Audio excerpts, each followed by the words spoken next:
All that I can hope is you take me with you when you go.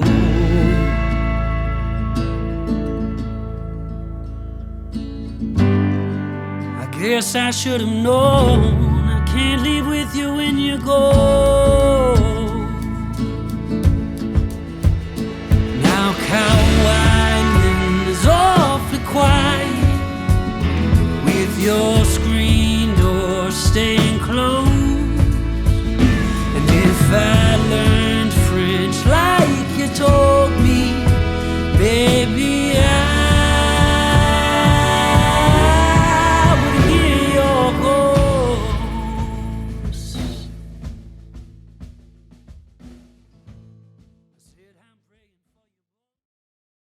Almost transitional vibe from Midwest to Plains, Western kind of feel to it. And I've always enjoyed driving through there because I used to live in Colorado. So I did my master's in Colorado. And so we drove from Kentucky to see family a couple times. And I just like that drive. It's nothing beats driving across that wide open space. Mm. That's a But long. we can all disagree. Kansas is terrible.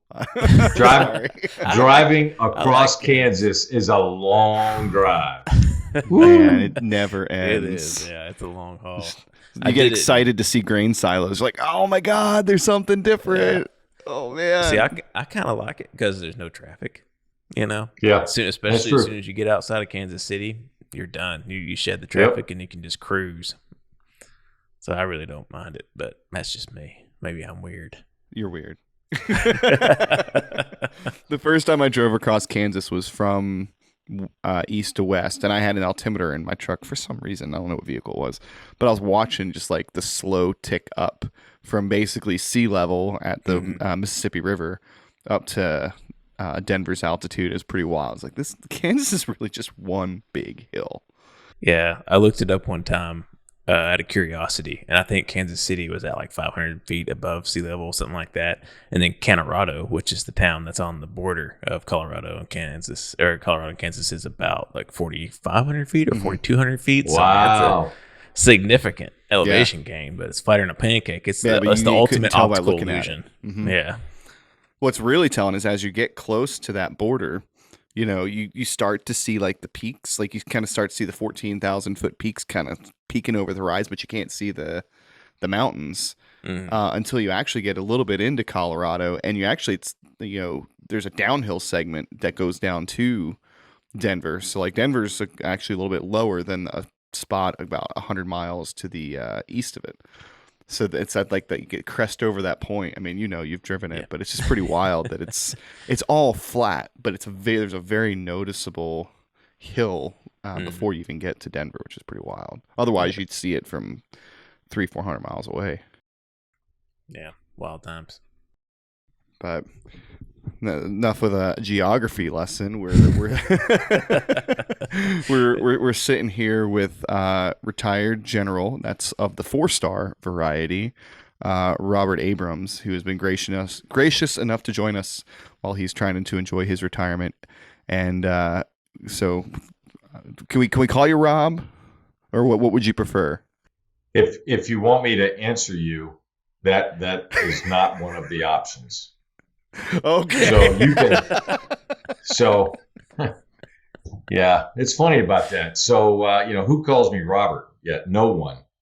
Sure. Some people like to call me Bob. Yeah, I'm not Bob either. So if you want me to answer, I'm not Bob. The only time I'm Bob is when I go to like a coffee shop and they want to put a name on the coffee.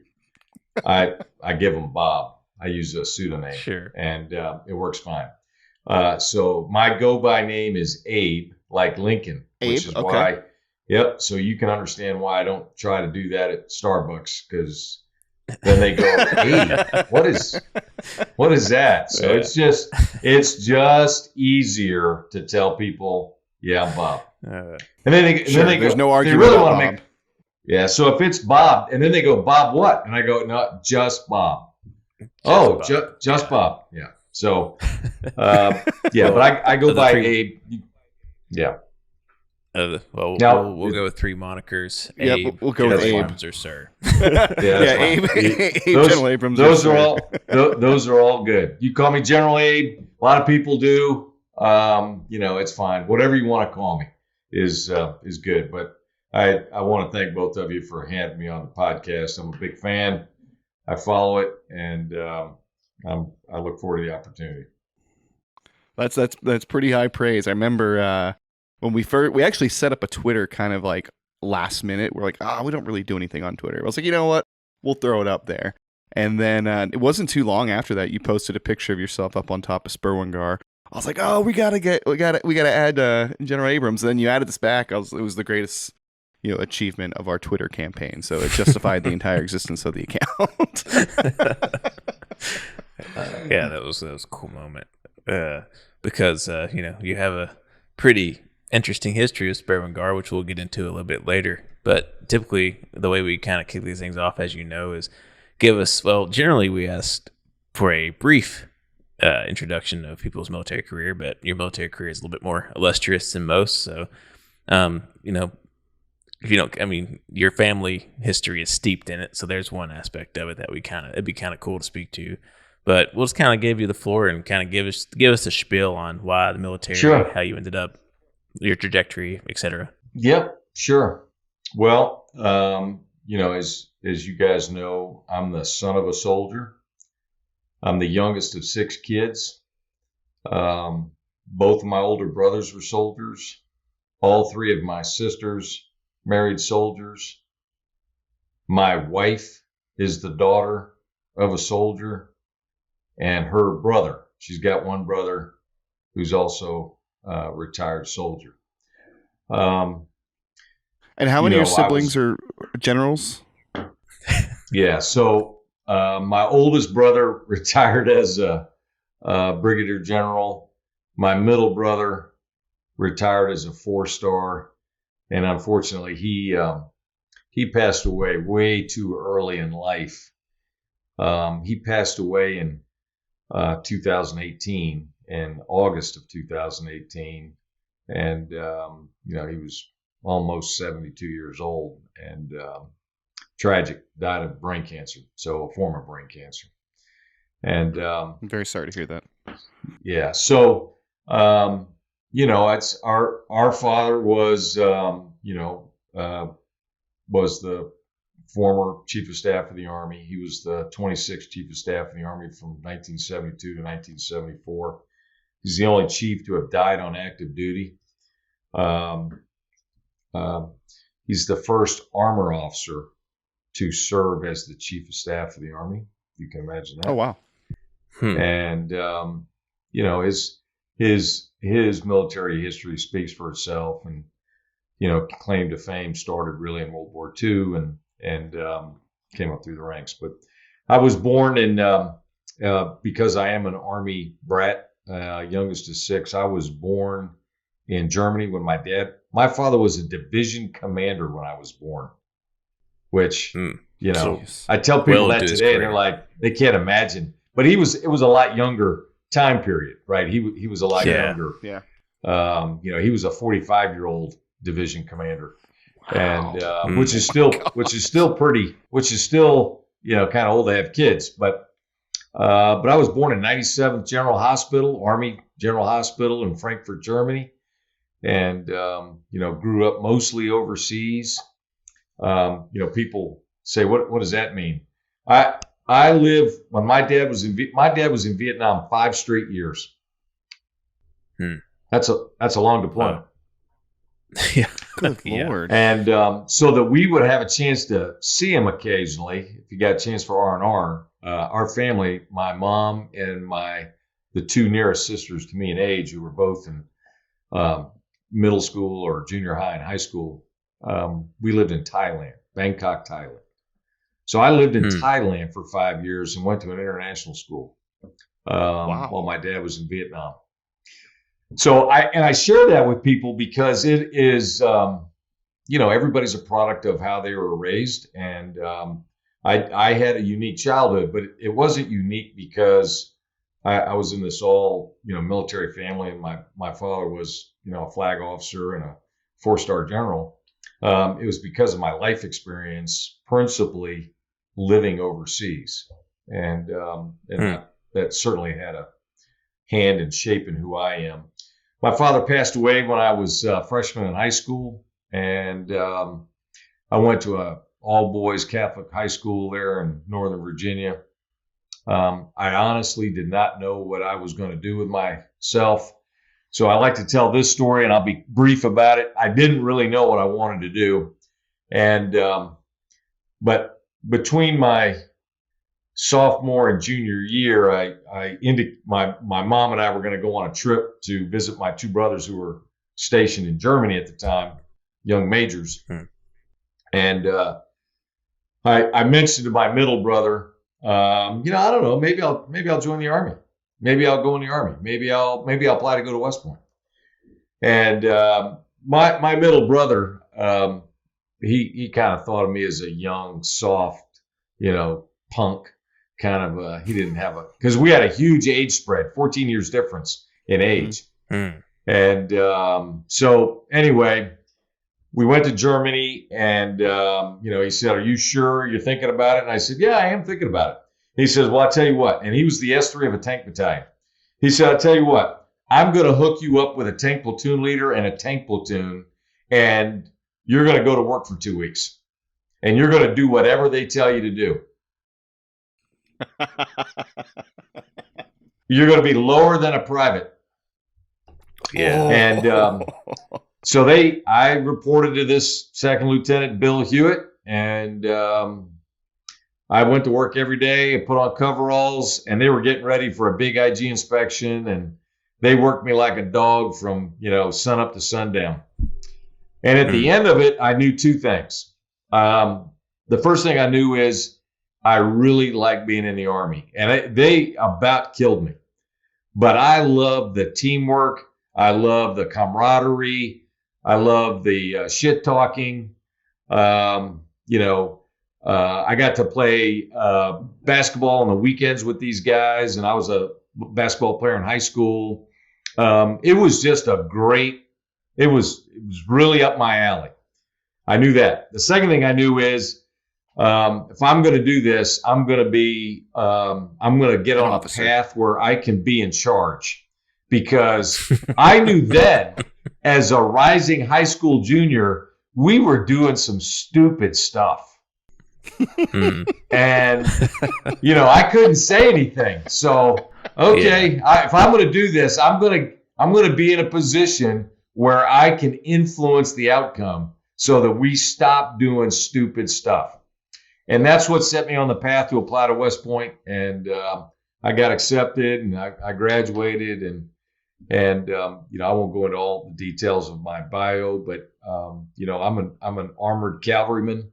I've served in both cavalry assignments and armor assignments, and I'm fortunate for many, many things. One, I was never on a bad team. I never was on I was on great teams everywhere. I was on choose your superlative. I was on World Series champions. I was on a couple of Super Bowl champions. I was, choose your, I was soccer Gold Cup teams. I was on a couple of those in my career.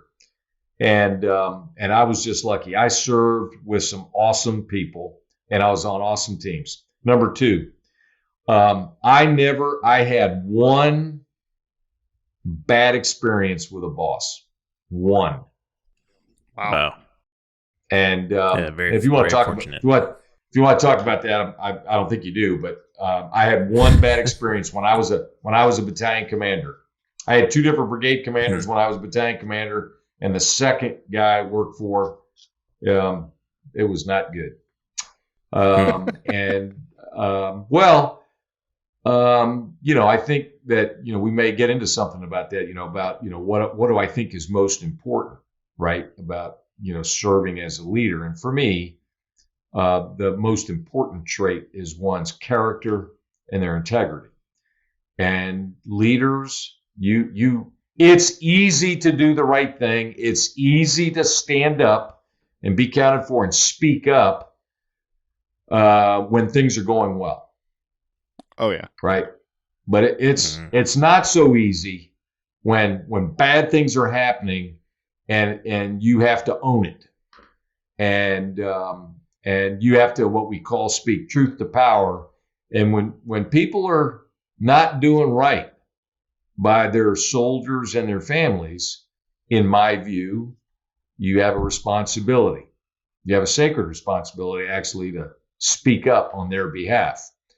And more than once in my career, that got me in a little hot water. And it certainly did with that particular brigade commander. But as I like to, and I share this story in a lot of leader development programs that I speak at. And, and in the, they ask, how did you deal with it? So I tell them, and I go, look, I retired as a 4-star general, or I was then a 4-star general. And he retired as a colonel. So I think it worked out okay. Right? I'd say so. So now, what unit was that in when you were a battalion commander? I was a battalion commander of the 1st Cavalry Division. Okay. And then the third thing I like to tell people about, why, I've served over 39 years. My very first platoon sergeant in the Army was about day 60 or so of my time as a platoon leader. I went to the troop commander and said, he needs to be relieved or you need to fire me. My first platoon, I don't know if you know this, but when officers are in their pre-commissioning source, whether it's ROTC or West Point or even at OCS,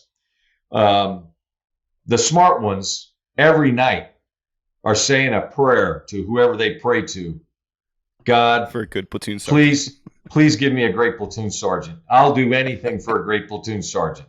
I've heard so much about the value of a good platoon sergeant, and I was one of those guys.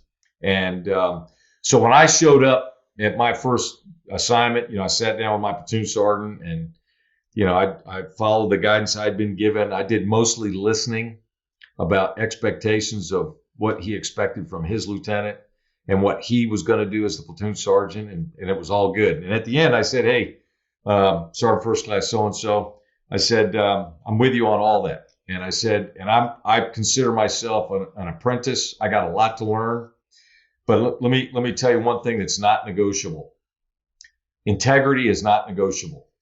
I go, as long as you and I are 100% honest with each other, 100%, we're good.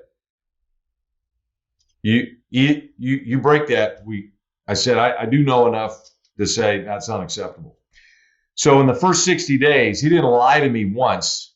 He didn't lie to me twice. He actually lied to me on 3 separate occasions, and I caught him on it. And I counseled him on it, and I documented it. And after the first one, I went to the troop commander and the first sergeant and told him what was going on. And the troop commander and the first sergeant gave me some guidance on what to do. And the first sergeant was an unbelievable, great, grizzly old non-commissioned officer named Harold J. Jones. And so, he called in the platoon sergeant and chewed his butt. And but anyway, he lied to me 3rd time. And I just went to the troop commander and said, I can't operate this way. So, and this is an important story because, needless to say, my trust and confidence in America's Non-Commissioned Officer Corps was now in the toilet. And my troop commander and my first sergeant, so I was in a cavalry troop, an old-fashioned H-series cavalry troop, 39 combat systems, and there was 14 staff sergeants in that troop. 14. No E7 available. So I had 14 staff sergeants. And they chose the most junior staff sergeant in the troop. This was a staff sergeant with 9 months time and grade. Edwin J. Tibbs.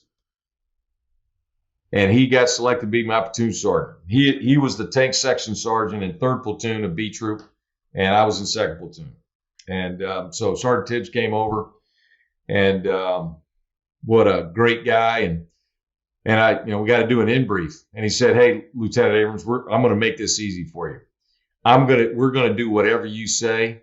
I got your back 100%. You don't have to worry about a thing. We've all been watching you. We think you're pretty good. You got done wrong by Sergeant Williams. I'll never do that to you. And we're good." Do you have what questions do you have, Lieutenant? He was ready to get to work. And from that day forward, for the rest of my 38 plus years in the Army, my sergeant, they were unbelievable. Every, section sergeant, when I was an XO, headquarters platoon sergeant, I was a battalion S1, or a squadron S1, my pack supervisor, my battalion maintenance sergeant, and then first sergeants, ops sergeants major. I had been blessed the rest of my career. My sergeant was incredible, was awesome. And I got to serve with some of the very, very best. And, I'm just very, very thankful. So those three things I just tell you kind of shape who I am and what I'm about. Sure. and how I describe my career. So you would have taken, those experiences. We know that you ended up at 3rd ID, which I think is extra fitting because by then, our main battle tank is named after your father, and 3rd ID had developed a reputation as being kind of the tip of the armored spear for the United States Army. And I don't think that's unfair to say that. So what was your command immediately prior to coming to 3rd ID? Oh, I was the commander of the National Training Center, Fort Irwin. Oh, wow. Yeah. So it's that's a shift. Yeah. There's no, here's something that I think your listeners, for general officers, there is no cookie cutter, you got to do this to do that, to do this, to do that, to end up to be whatever position you are. It's not how it works. Once you're selected to be a brigadier, you serve literally at the leisure of the Chief of Staff of the Army and the Secretary. And they put you, first priority is needs of the Army. And I'll give you an example to illustrate that. I was not supposed to be the commanding general of the National Training Center.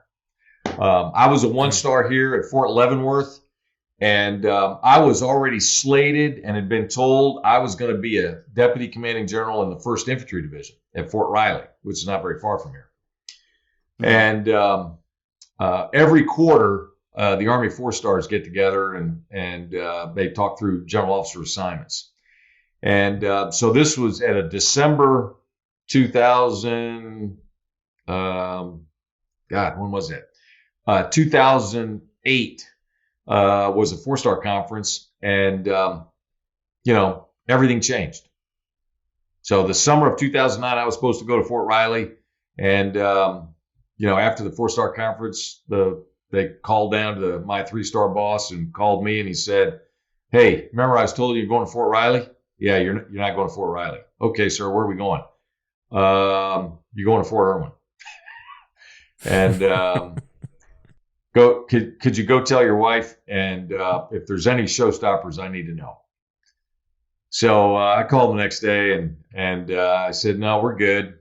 And I had a son. My son was going to be he was a high school freshman, and so I was going to move him.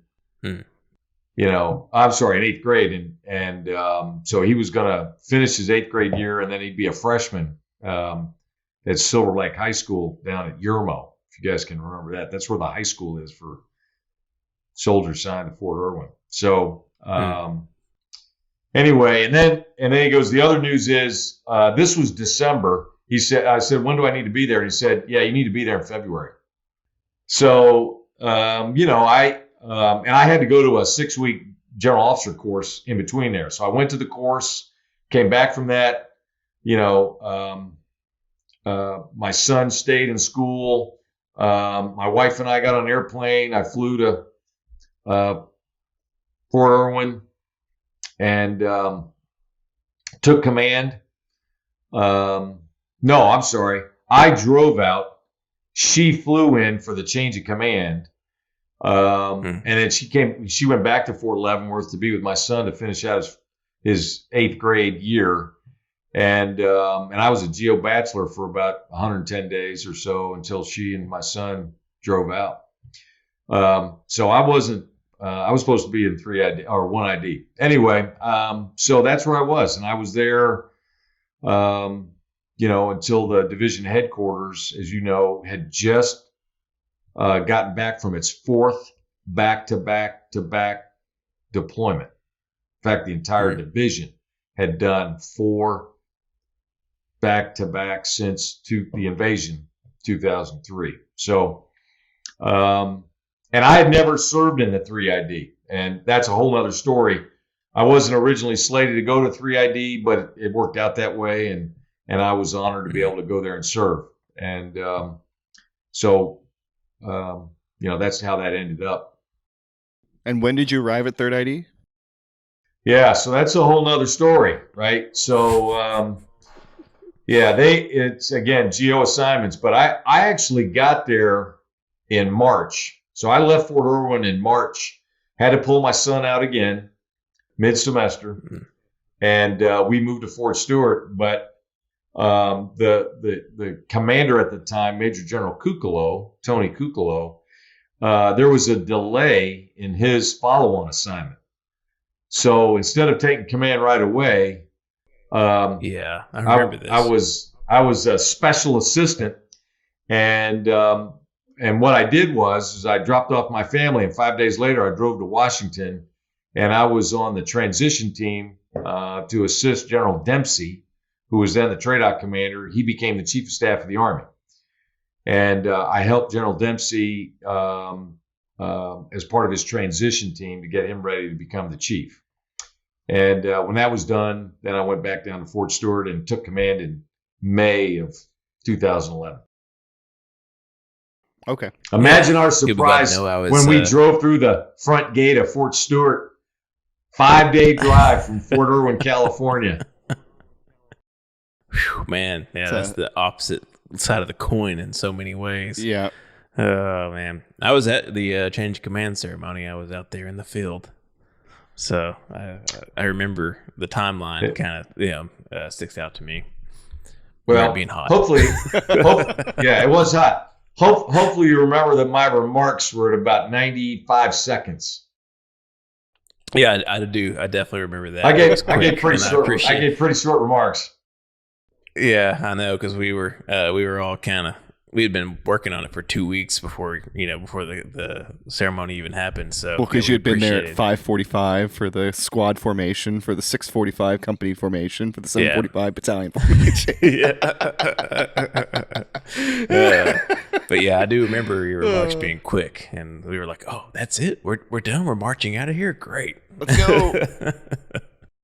Now, when you took over in May, was there already any indication of the upcoming Afghanistan rotations, or I know that nothing. Okay, we still focused on Iraq at that point. The only thing that was on the books was the 3ID headquarters. About 2 weeks after I took command, was officially notified to go to Iraq, and right. Because by the end of 2011, December of 2011, we were going to downsize to a 2-star headquarters. So go from a 4-star commander to a 2-star, and go from about 60,000 troops down to about 6,000 to 8,000. And 3ID was the next division, on the patch chart.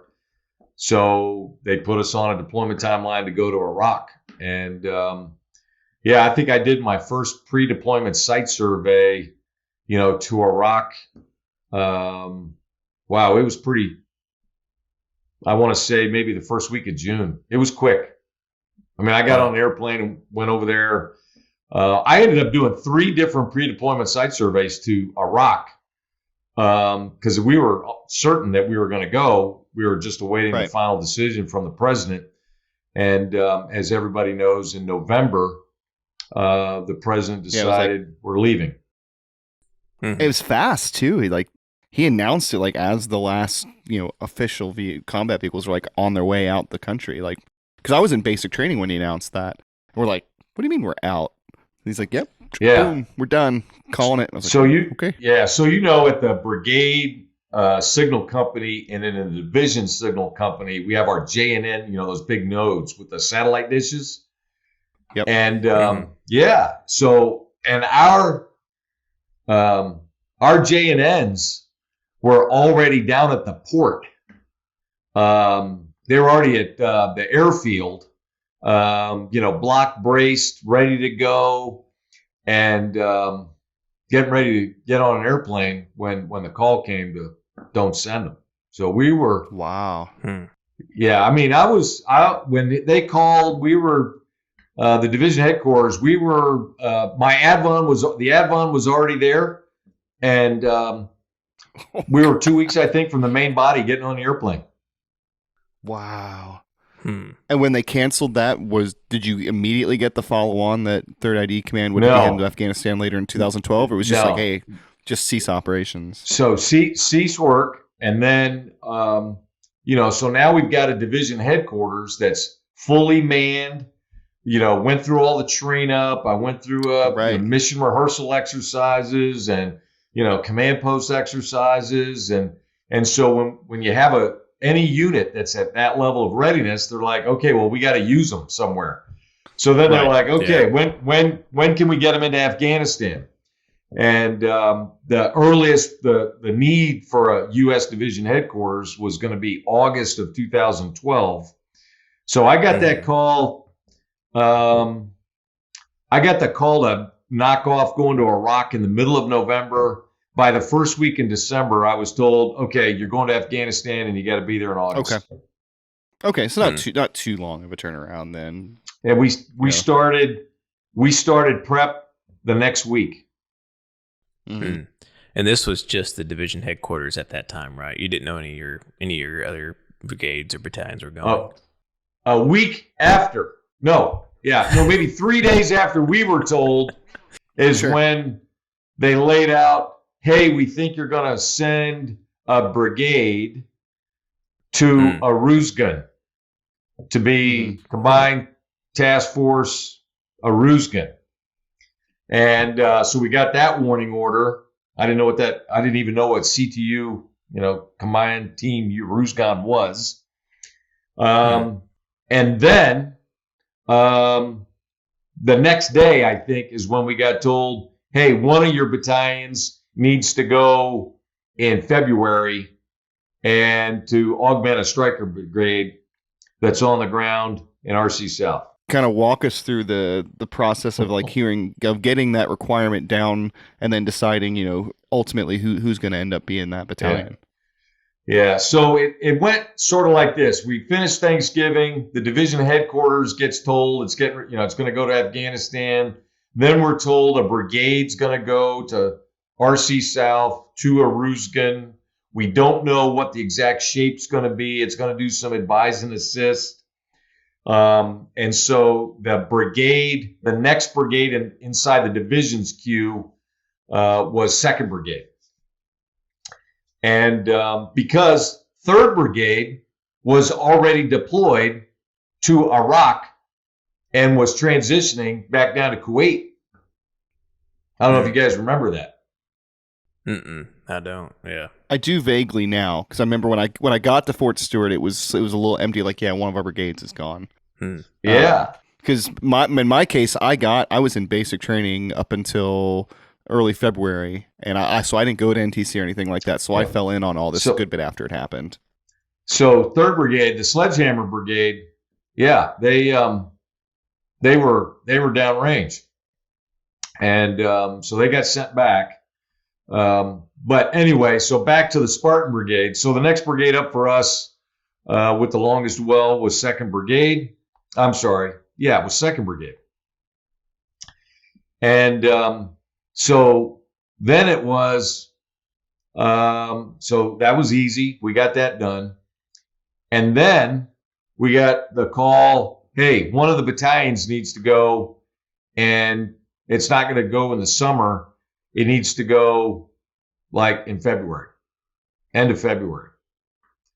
And it was two battalions, right? Us, 130th for the and 130. Yeah. So that was that was the follow on, right? So 2 battalions, and so we, I sat down with the brigade commander, and kind of went through the strengths and weaknesses of each unit. What battalion commander was and the battalion command leadership was the best fit for each mission. And ultimately, that's how 164 got identified to go to RC South to augment 3-2 Striker, and then had to accelerate.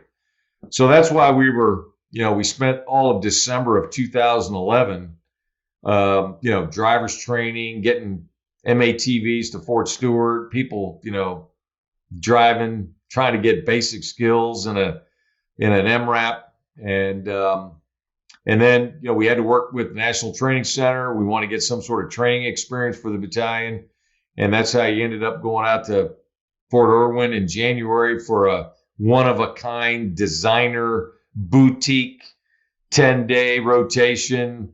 Really focused on platoon, squad, and some company operations, live fire, a lot of live fire. And then, you guys came back, and, we had everybody jump through hoops to get your stuff loaded up. And we ended up because the turn was so short, your stuff didn't go on a ship. They airlifted your stuff. Wow. Yeah. And you drew your I didn't realize at the time once you got there. Yeah. I didn't realize that was unique at the time until my second deployment, when we were staging that stuff months ahead of time. Putting our helicopters on a boat and waiting on the boat to make it there. I was like, man, it seems like it was a lot faster last time. That's exactly why. So, but it was really, how did 164, get down to RC South? It boiled down to a conversation about strengths and weaknesses. Every unit's got a different sort of personality, if you will. They were both good units, but who was sort of better suited for the mission at hand, and that's how 164 ended up going down to RC South, and the battle bores, ended up 130 Infantry ended up going up to be part of the SOTF, or to be the Special Operations Task Force in RC North. And right, the rest is kind of history. But that's how 164 ended up going to Kandahar. Did you have any kind of idea what the fight that you were signing us up for, or were you getting any kind of information about what was going on in the country previously, or in that? Yeah, we had some, but in all honesty, the requirement to augment 3-2 Striker, that was my question was, why would a Striker brigade that has, a gazillion dismounts, why would they need another battalion? And because, as a 164 armor at that time, 2 tank companies and a mech company was not very. We didn't have a lot of infantry. So what exactly was the expectations? And that's what kind of was driving things. But we actually did not know what your profile was going to be. Once we identified the unit, by the time your NTC rotation came around, we had an idea what they were going to use you for.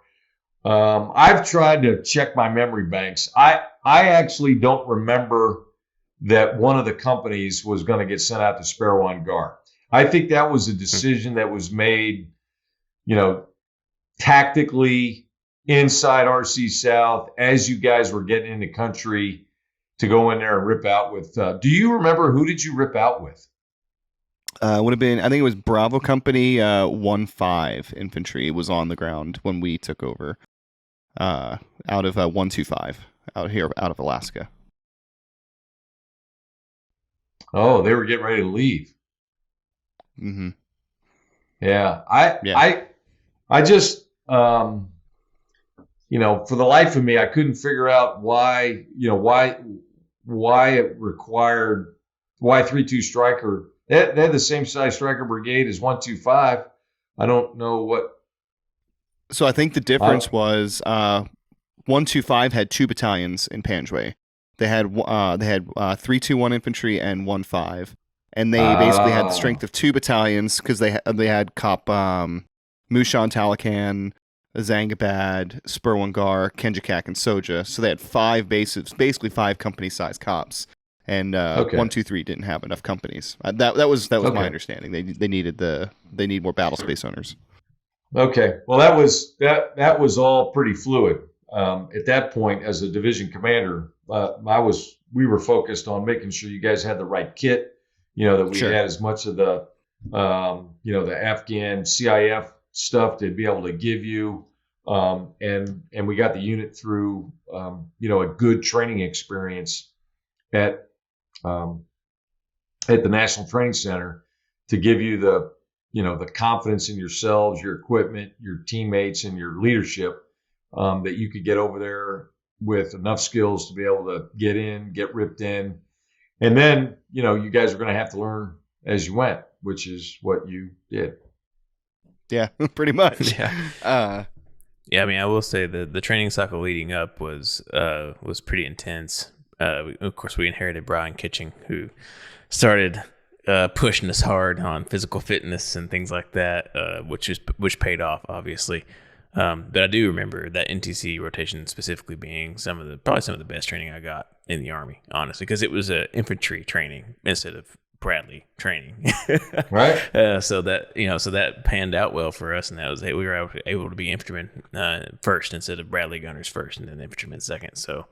It was a good rotation. It was a lot going on, but it paid off for us because it prepped the ground, tilled the ground for sure.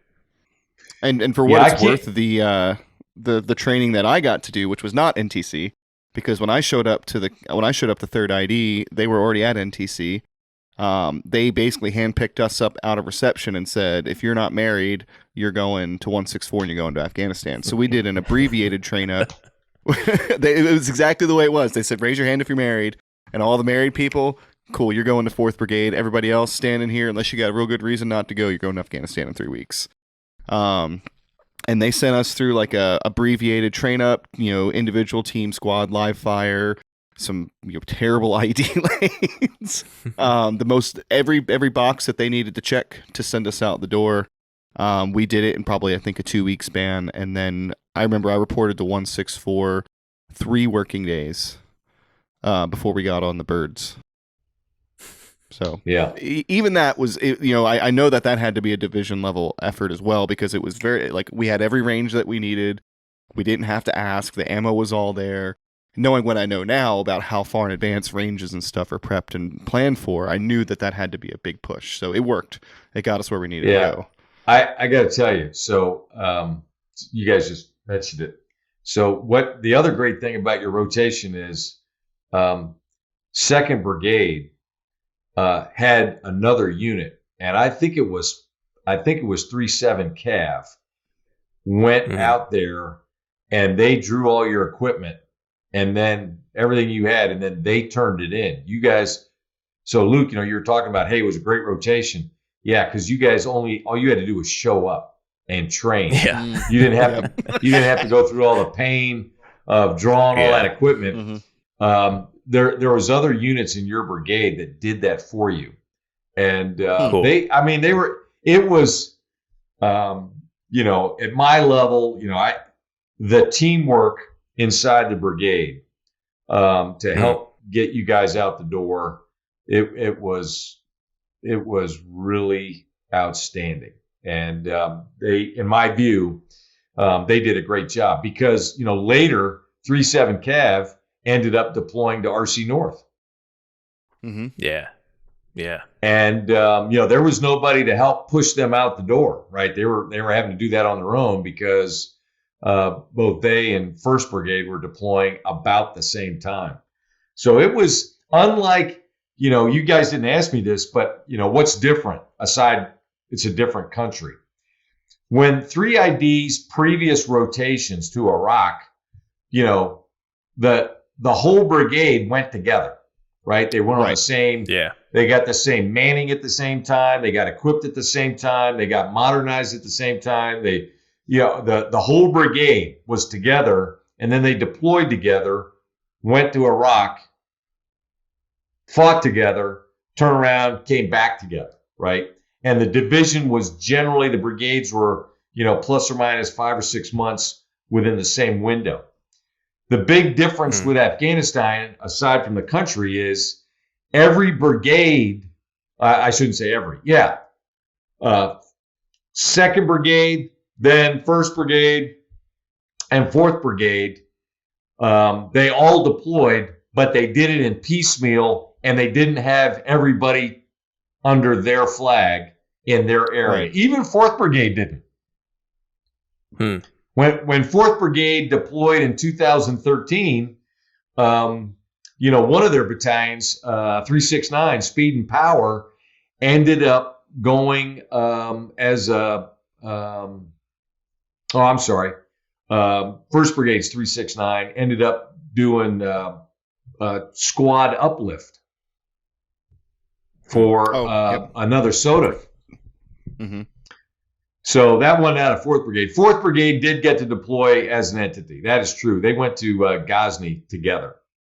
But 1st and 2nd Brigade, they ended up deploying over time, and it really challenged unit leadership. But we had a great bunch of commanders and sergeants major, and people pitched in and so forth.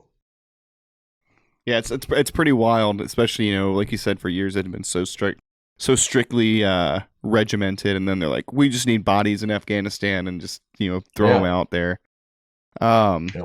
So we left in March, and I know that you guys didn't show up as a command unit until August. What were you hearing in that time about what was going on at Sperwan Ghar or Panjway with the units that were deployed? Well, first off, it was really hard for us to get details, right? And I'm sure that your battalion commander, Lieutenant Colonel Armstrong, was, feeding that information to your brigade commander. But as you can imagine, I, as the division commander, some of it gets filtered, so I wasn't fully privy. Do you guys remember when you had your first casualty? Because that's what really got our attention. Yeah. Mm-hmm. Organic. Well, so it was all happened in pretty short period of time. We had a dog handler that was killed on May 30th, and then not 10 days later was Corporal Luxmore. That's right. So when Luxmore was killed in action, that got everybody's attention, and we started. Then we're like really getting into, hey, you're not going to filter anymore. What is going on? And that's when I started learning about where Bravo Company was and what was the importance of Sperwan Ghar, and started to study imagery and maps. And, we were pretty far along at that point. And I think I came over on a pre-deployment site survey, my second one to Afghanistan, shortly after Corporal Luxmore was killed. And so I got to, fly over Panjway. I did go to Masam Ghar. Obviously, I didn't make it down to Sperwan Ghar, but I did make it to Masam Ghar, and I could see for myself from there what the terrain was like. But by that point, we knew that, there was still, despite all the success that had occurred in RC South up to that point, with back-to-back brigade-sized units deploying into Panjway and Zari and out to Maywan and up in the Arghandab, that there was still a lot more fighting to go on. And, so it was pretty much a wake-up call for the division. And of course, as you know, at Fort Stewart, like most division installations, they have some sort of memorial for those killed in action. And when we did we have Warriors Walk at Fort Stewart with all those beautiful trees. And that was my first tree planting. That's what struck really? it for me. Yeah. Yeah, that was the start of a rough stretch. Kind of starting with the dog handler, but we had Luxmore on June 10th, and then we lost 2 engineers on the 12th and the 14th. I think on the 16th we had our first amputee that was organic. That's interesting to hear because Corporal Luxmore's passing was definitely kind of the start of fighting season in its entirety, and that's yeah. Hey, when we talked the other day, you didn't bring it up, but before we leave this podcast, we must talk about your first sergeant and he and I have a long, long history that I don't think you know about. Let's hear it. Really? Yeah, lay it to us. Imagine my surprise. Before you guys deployed, in fact, before you were even alerted, I was out doing some battlefield circulation, and with with Command Sergeant Major Watson, Division Sergeant Major, and I was down there in your brigade footprint, walking around, and I remember meeting Captain Kitching, but First Sergeant Cullum, I think he was over in the Cav Squadron. He got moved to your company. Mm-hmm. And I met him when he was in the Cav Squadron and when he was in 3-7. And I remember going into his company, and there he was, and I was stunned. And here's why. So in March 1990, Captain Abrams took command of HHC 18 Cav, 1st Battalion, 8th Cavalry Regiment, 1st Cavalry Division. I'm sorry, May of 1990. And in August of 90, Saddam Hussein in Iraq, invades Kuwait, and that started the deployment for Operation Desert Shield, and then Operation Desert Storm. PFC Cullum. Oh God. PFC Cullum was a 19-kilo tanker in 1/8 Cav, and when we got alerted, we had to do a big jump through our hoops in 1/8 Cav. We started getting a bunch of augmentees, in other words, to fill out our unit, and we needed a bunch of truck drivers. And young PFC Cullum got assigned to the support platoon in HHC 18 Cav. Shortly thereafter, Cullum gets promoted. Only once we're deployed to get in trouble. And Captain Abrams busted Cullum. That's too good. That is at an Article 15. What'd he do? What'd he do? Can you say? I don't remember. And something. Anyway, but I I filed it locally, and wasn't going to be part of his permanent record or anything. So he got to be a PFC twice, and and I didn't, and after that, God bless him. He was very immature is what the problem was. He was very immature and, ran his mouth. It was probably disrespect to an NCO because he had an old cranky staff sergeant was his platoon sergeant. And, but anyway, he bucked up from then on and towed the line and soldiered hard and did a great job. And he was a go-getter, and shortly after we got back, he earned his stripe back. And then I didn't see hide nor hair of Cullum until I ran into him as a first sergeant. So when Colonel Cardinelli told me that Cullum was getting moved over, I can't remember what happened to your previous first sergeant, but Bravo Company needed a first sergeant, and Cullum volunteered. And he'd jump through his, he'd change out and go over there immediately. I said, make it so. So you you were all kinds of invested in the bayonets at Sperwan Ghar at that point then. I was pretty invested. So, and of course, my aide at the time, Captain Tom Carroll, was the previous company commander of Bravo 164. Yep. So yeah, I had multiple connections in the Bravo company. So as you're getting ready to come out for your deployment to take over as the commander of RC South, obviously you're already hearing stuff because you have an organic unit in the area and the information's passing up and you're looking into it. But you're also starting to get kind of strategic level information from your predecessor. What were you learning about RC South, Kandahar, Panjway, that was kind of shaping how you were going to approach, commanding that entire area? Yeah, that's great. So I mentioned, back now December of 2011, I've been told right before Thanksgiving you're not going to Iraq, and then immediately after Thanksgiving I was told, hey, get ready to go to Afghanistan. So the commander of RC South from 2010 to 11 was 10th Mountain Division, Major General James Terry, and one of his deputy commanding generals, and they did a fabulous job by all accounts. One of their deputy commanding generals and some of their staff was going to Washington second week of December or so to do a sort of a debriefing with some think tanks and media and some other people.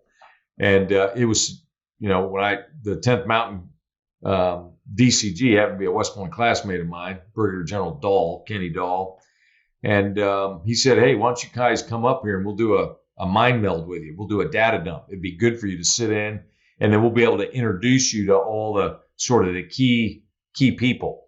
So we did. Right. So I packed up, and 4 or 5 of us, and we went up to Washington and spent a couple of days, probably 3 days. But we didn't just do that, right? We went and spent time at Fort Meade with Cyber Command and the National Security Agency. We went out to Langley. We went out and met people working on Afghanistan from the CIA.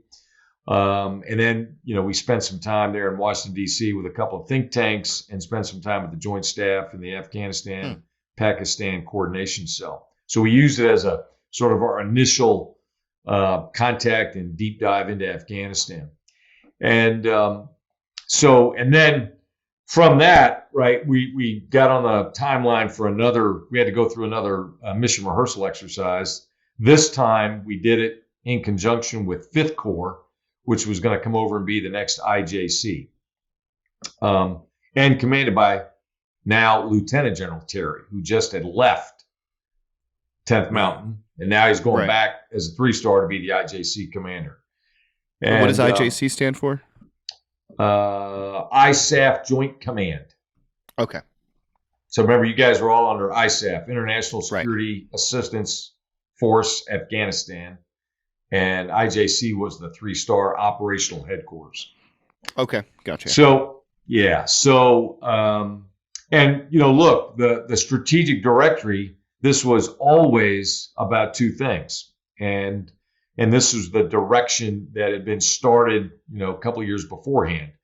And first was we had to secure the population, right? That was the center of gravity, was secure the population, which means we had to get the Taliban pushed out and away from the population so they're not threatened, being, coerced, bribed, or subject to coercion and killing, etc., to create a safe environment for the people so that the locally elected government officials and designated government officials could install their own version of what Afghanistan's next government was going to look like. But first and foremost, secure the population. Then second was train, advise, assist, help Afghan National Army and the Afghan police to be able to secure themselves, their people, and establish the rule of law inside the country. Those were really the marching orders. So we spent the next 6 months, doing all this deep dive, educating, talking to people, brought in experts, had a bunch of conferences and so forth to learn as much as we can. Everybody, we had a designated reading list, so we're reading our butts off to sort of make the mental switch from Iraq to Afghanistan. But really, that's where our two focus areas were. And from all that, the big idea out of this was we had seen continuity from the previous Regional Command South 9 to 10 before 10th Mountain. 10th Mountain carried it to the next level from 10 to 11. The 82nd headquarters was there now from 11 to 12, making good progress. So there was a campaign of continuity going through. And my guidance to the division staff was, hey, I don't want to reinvent the wheel. They're making upward progress. The trajectory is good on both primary lines of effort. Our job is to sustain it and make it, see where we can accelerate those two lines of effort.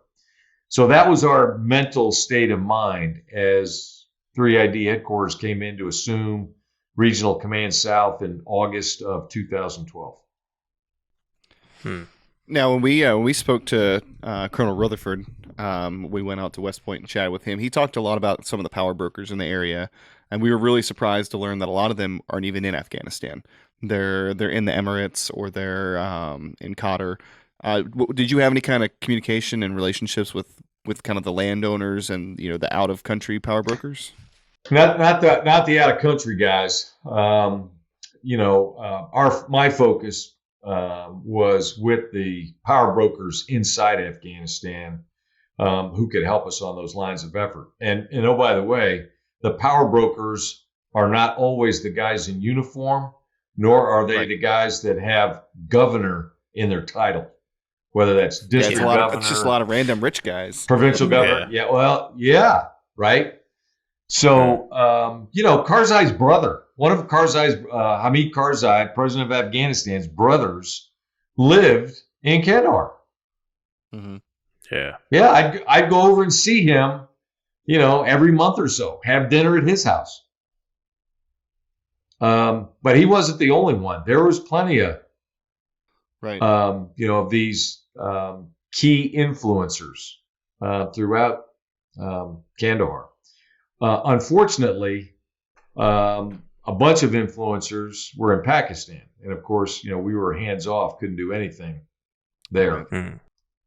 So when you took command of RC South in August, you were pretty quick to come down to Sperwan Ghar and see what was going on because, that was, realistically, that was pretty much the only unit in 3rd ID who was seeing regular contact with the enemy. Like, what was it about Sperwan Ghar that kind of made you want to run down there real fast and see what's going on with us?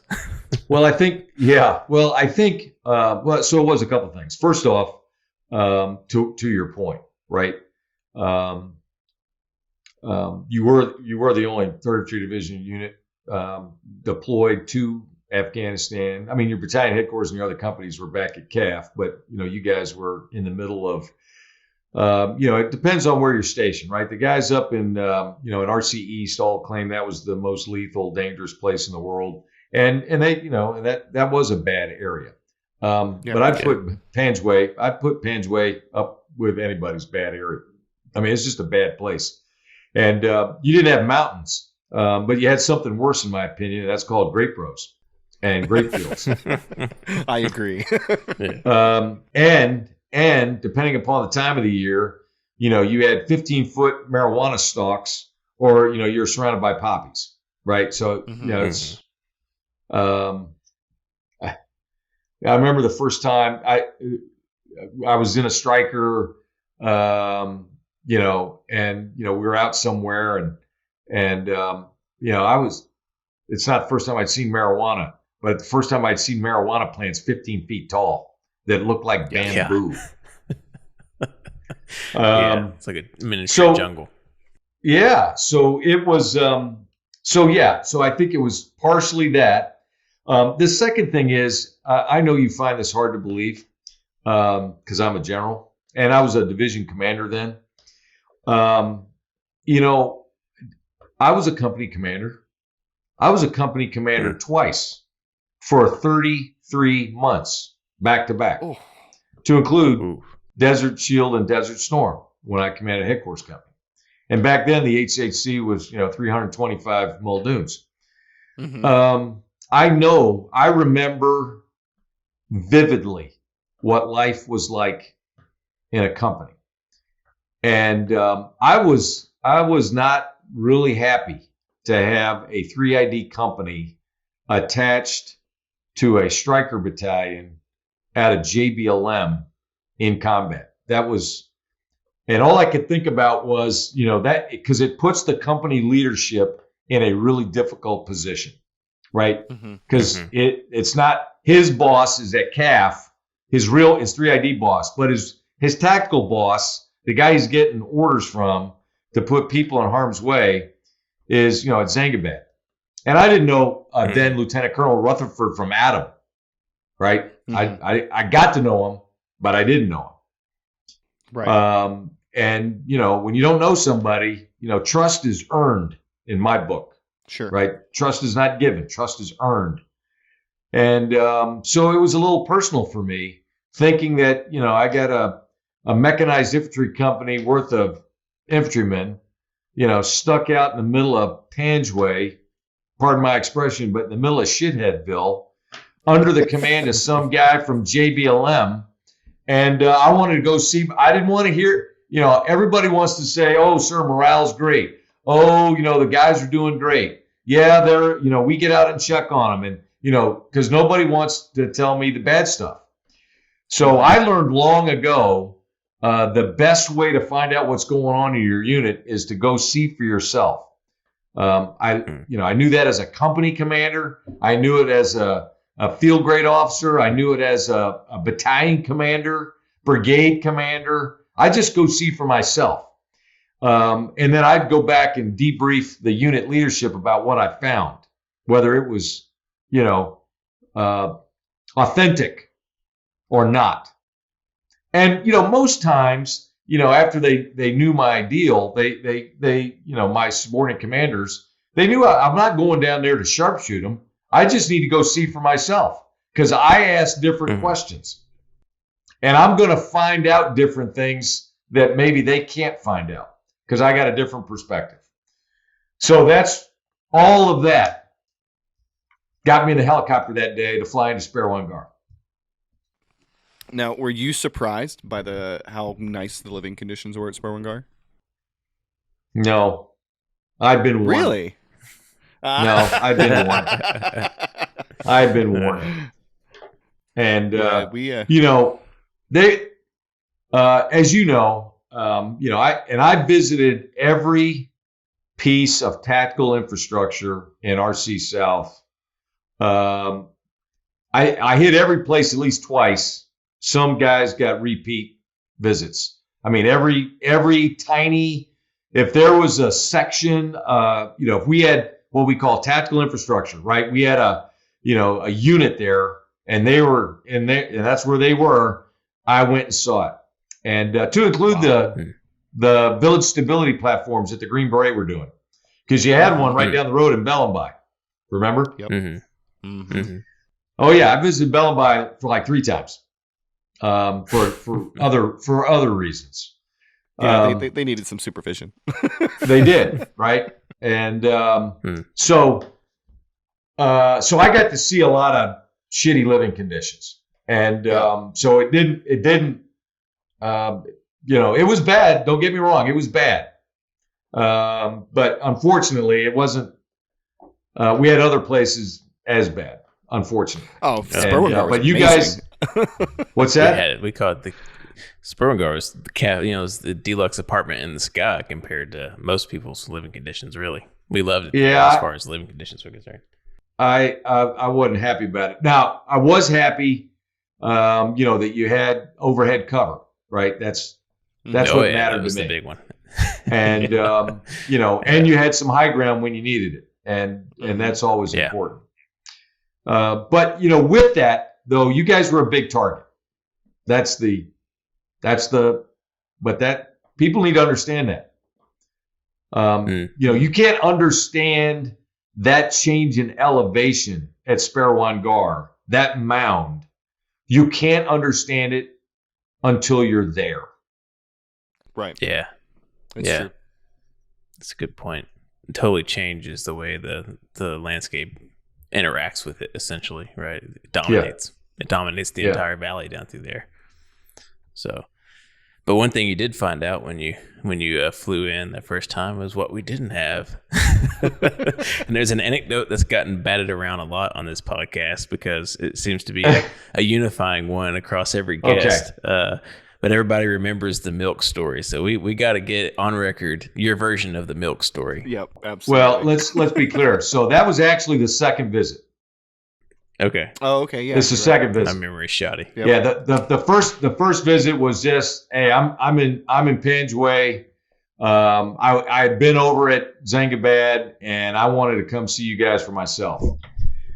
The second visit, you had a young sergeant whose name escapes me, who was killed in action just like 2 kilometers outside the gate on Route Brown. What was his name? Sergeant Jason Swindle. That's right. So I came in for the memorial ceremony.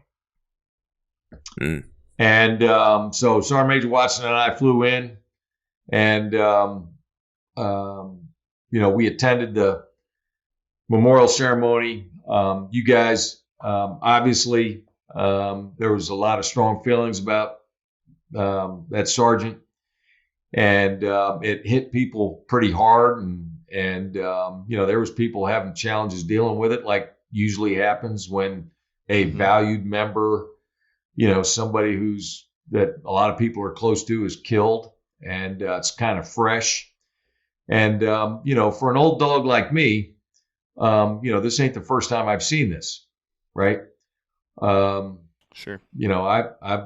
I've seen enough of it, and I've been to way too many memorial ceremonies, so I know the look when things aren't good, right?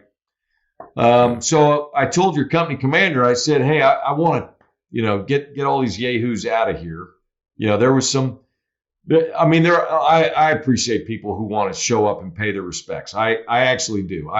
There was an A&A lieutenant colonel or a colonel who came, and some other people, and I think the battalion command, the 123 commander was there. Rutherford might have been there, maybe even the brigade commander.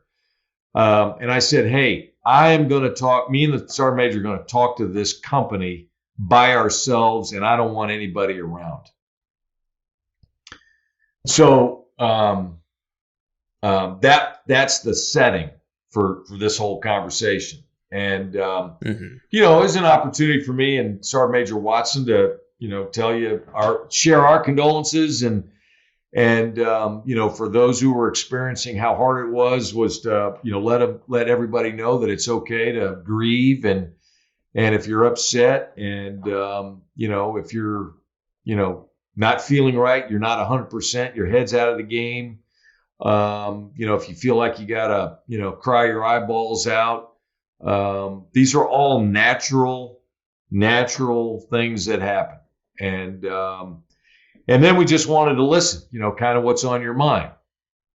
And, so there were some guys that spoke up and, so anyway, but there wasn't a lot of people want to talk to the division commander and the sergeant major, but I could tell people were they were hurting. Your company was hurting bad. I mean, it was not good. And so then I said, okay, well, look, while I'm here, I said, is there anything I can do for you? You guys need anything? Which is, I asked that every single place I went. Hey, you guys need something? Is there anything I can do for you? And 99% of the time, nobody ever takes me up on the offer. So I try it. I try to pry it out of people. Please, no one will get in trouble. I'll keep your fingerprints off it. Whisper in my ear. Will you write it on a piece of paper and put it in a box? What can I do? Do you have everything? And everybody feels such loyalty to their chain of command that nobody ever wants to tell me what they really need until that day. And I know you told me his name. Tall specialist. Phillips. Big guy. Yeah. Mm-hmm. He puts his hand up. and just as shy as he could, he said, "Sir, can we get some milk?" And I was stunned. I go, because, as most of your listeners probably know this. It's not like we just got in Afghanistan. We have such logistics and such access to everything in Afghanistan that nobody was going short of anything, right? Except for maybe fresh vegetables, right? That's lettuce and salad and stuff like that. But right. We had hot, and I lived on calf, for crying out loud, which had we had restaurants, for crying out loud. TGI Fridays. So I said, are you guys running short on milk? He goes, "Hey, sir, we haven't had milk for 3 days." I was stunned. I couldn't believe it. So I'm like, okay, I can fix that. What else don't you have? And then the floodgates started. Well, sir, we don't have this and we can't get that. And that's when, 40 mic. Hey, can we get some 40 millimeter, 203 ammo or whatever that thing is. You guys had the single shot thing, whatever that thing's called. The 320. Yeah, the M320. Right. Yeah. Old guy like me, M203. But I go, you guys can't get 40 millimeter? Sir, they say it's, controlled and, blah, blah, blah. Okay. How much do you need? Somebody told me. Oh, okay. What else? Yeah, all of it. I got a little wish list, and I said, okay, I got it. I had Major Savitt with me, Jason Savitt, my XO. We both wrote it all down, and I said it'll be out here before the sun goes down today. And and it was. And you got Now you guys, I'm going to put it back on you. So, how many people in Bravo 164 honestly thought that stuff was going to show up before the sun went down? Zero. Yeah, it was a genuine surprise, and you definitely earned some street cred down there on the Sperwan Ghar hill when your helicopter came back loaded down with milk and 40 mic. We were like, okay, all right, this is legit. That's a good move. So we were happy. We were happy to. Not only that, but I think the next log pack that showed up from the support platoon out of 123 was loaded down with everything. Loaded. The next log pack was a chore because there was so much stuff. Because when I got back to CAF, we had already, my XO had already texted and emailed all the requirements back. Before I got on the helicopter, I had called back to the division chief of staff and said, get the G4 online, get this stuff cooking, and start moving it down to the flight line so my guys can pick it up. And so we heard a rumor that the milk came from Zangabad. Is that true, or did the milk come from CAF? Oh hell no! Everything on that helicopter came from CAF. Okay. No, because it reminds we just saw your helicopter landing at Zangabad. No. The division G4, the CJTF-3 J4, Lieutenant Colonel Greg Peterson personally, with his sergeant major, went down and gathered all that stuff up and supervised getting it to the airfield and put it on that helicopter. When I got back and, I walked screaming into the division headquarters, the division chief of staff met me and, before I had to ask her, blah, blah, blah, this is going, we're drawing this out, we're getting this, we're getting that. And, your helicopter's going to go get gas and then, it'll be ready to go at this hour. And I said, okay, I want to know when wheels up. And I said, and Captain Carroll, my aide, is going with it to make sure. He said, okay, fine. And then I started burning up the phone lines and I called the 3-2 Striker Brigade commander and That was a one-way conversation. I was hot. I was hostile. And it only got worse because, his response to me was, sir, I'm sure that the unit, I'll bet if I look at their log stat report that, they didn't report this as a shortage. And, I'm like, are you freaking kidding me? There's no shortage of anything. Why are we relying on, I said, do you know what that company's been up to? They've been fighting their ass off. Do you think First Sergeant Collins got time to fill out that goddamn log stat to make sure that you guys, common sense would dictate every 3 days you ought to bring out a basic load of milk, sodas, Gatorade, blah, blah, blah. This is not that hard. Anyway. Well, it was much appreciated on down there at Sperwan Ghar, and like I said, you earned some street cred with your boys that day, so we felt heard, validated for sure. Well, that's the thing, right? I told you, I actually remember being a company commander, and I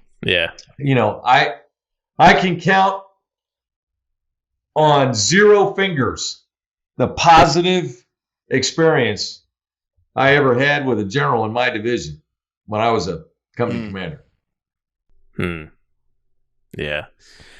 So, that was kind of the microscopic level. Let's take a second to kind of expand it back out to the bigger picture as well, because now you've assumed command. You've gotten your feet wet by you're going out and you're visiting places like Sperwan Ghar and all the cops and everything. So, the big picture for RC South, how did kind of Panjway fit into on a tactical level or on a political level or whatever? How did Panjway fit into the big puzzle pieces that you were managing in terms of being the commander of RC South? So look, simply said, if the coalition, together with the Afghan National Army and the police, if we could control Panjway, the theory was you could control the rest of Kandahar for a number of reasons. It was, as you know, Panjway connected down to Registan Desert and the rat lines coming out of Pakistan for Taliban fighters, for IED material, for money, you name it, back and forth, right? That was one of their main supply MSRs was coming up through the reg and into Panjway. Secondly, there was a historical connection between Taliban leadership and Panjway. Now, everybody knows that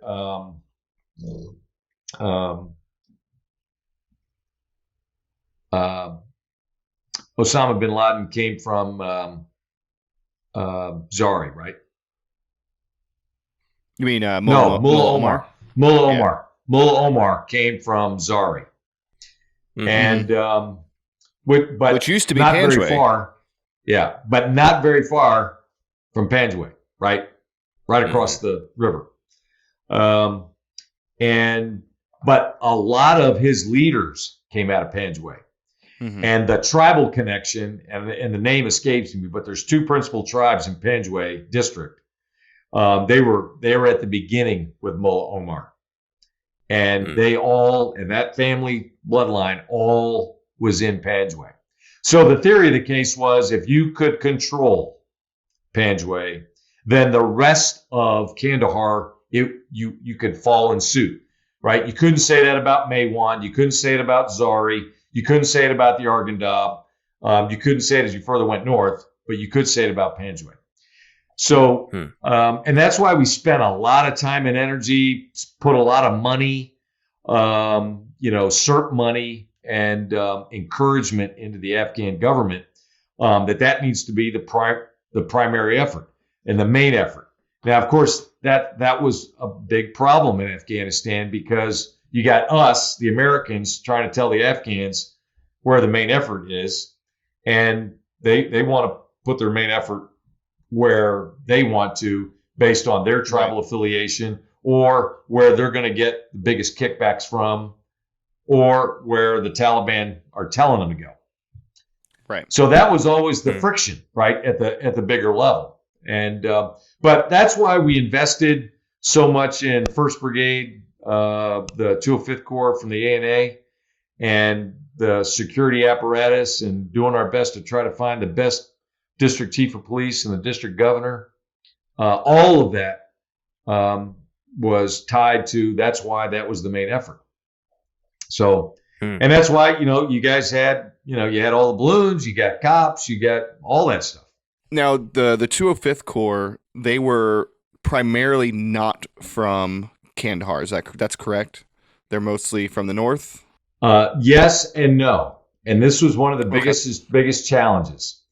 There were some elements of 205th Corps who were Kandaharians and had the tribal connection. But the vast majority came from the north. And we had a lot of Tajiks. Mm-hmm. So that always caused friction. So, but there was some, not a lot. Yeah. And what was your thought on that? I mean, because I know, because we spoke with Rusty Bradley. Obviously, his opinion is pretty negative of the regionally displaced units, just because they're not as invested in the local success. Do you see it the same way, or do you see kind of more of a balanced approach to it? No, I think it took me a while to pick up on it because, well, here I'll give you an example. As an American, if I would show up in a unit, right? I'd show up to visit a unit, and the unit leadership's briefing me. Pretty soon, I'm going to get a chance to talk to soldiers, and when I say to every soldier is, "Hey, tell me about yourself," and they're like, "Well, what do you mean? Where are you from? What did you do before you came in the Army? Why'd you come in the Army? You got any family? What do you do for fun? You got any hobbies? Tell me about yourself."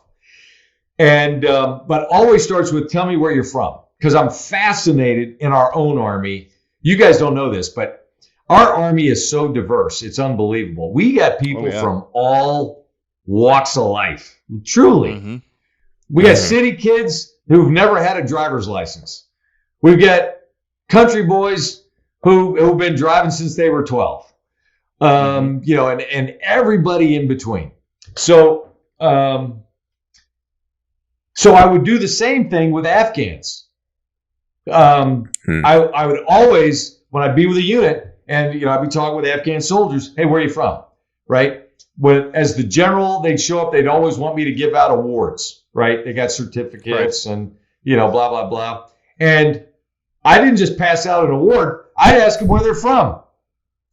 And it was fascinating to see the demographic. So after I'd been there about a month or two and doing this, I finally asked my counterpart, the 205th Corps commander, I go, "Hey, isn't part of your problem that you don't have enough Pashtuns? You got too many Panjshiris, you got too many Tajiks, you got too many of this." And he's like, "Yeah, it's a real problem." And I go, "Why aren't you just recruiting Pashtuns?" So first off, not a lot of Pashtuns were joining the Army. Sure. Interesting. Okay. Mm-hmm.